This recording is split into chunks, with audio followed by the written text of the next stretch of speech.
ඔබට හිතනවා ඇති යුනිවර්සිටි එකේ අපි මෙතරම් අවුරුදු ගණනාවක් අපි විෂයන් හදාරලා ඩිග්‍රී එකක් අරගෙන ඇයි තවත් මේ වගේ ප්‍රෝග්‍රෑම් එකක් සර්ටිෆිකේට් ප්‍රෝග්‍රෑම් එකක් ඇයි අපි කරන්නේ ඉන්ඩස්ට්‍රියල් ඉන්ජිනියරින් වගේ විෂයක් හදාරන්න කියන එක. ඒකට උත්තරේ මේකයි. ඔයා විශ්වවිද්‍යාලයේදී ඉගෙන ගන්න විෂයන් ඍජුවම ඔයාගේ වෘත්තියත් සමග හැම අවස්ථාවෙම සම්බන්ධ වෙන්නේ නැහැ.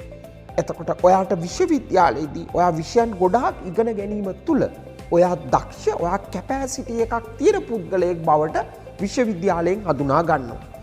ආයතනයක් කරන්නේ මෙන්න මේ ධාරිතාවයක් මේ කැපැසිටි එකක් තියෙන පුද්ගලයව අරගෙන එයාට ඒ තියෙන කැපැසිටි එකෙන් එයාට ඒ තියෙන ඉගෙනීමේ ධාරිතාවයට නිෂ්පාදනය සඳහා අවශ්‍ය නැත්නම් තමන්ගේ වෘත්තිය සඳහා අවශ්‍ය දැනුම නැවතත් ලෝඩ් කරලා ඔයාගෙන් ඒ ප්‍රතිඵල ලබා ගන්න එකයි.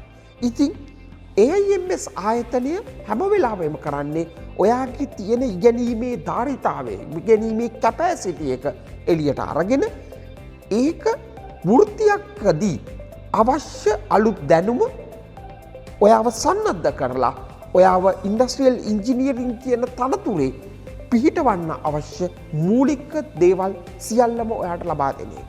ඒකෙන් වෙන්නේ ඔයා වෘත්තිකයෙක් වශයෙන් ආරම්භයේදී විශ්වවිද්‍යාලයක අධ්‍යාපනය ලැබුවාට වඩා ඉහළ තත්ත්වයකින් ඔයා කර්මාන්තංශයට යොමු වීමයි.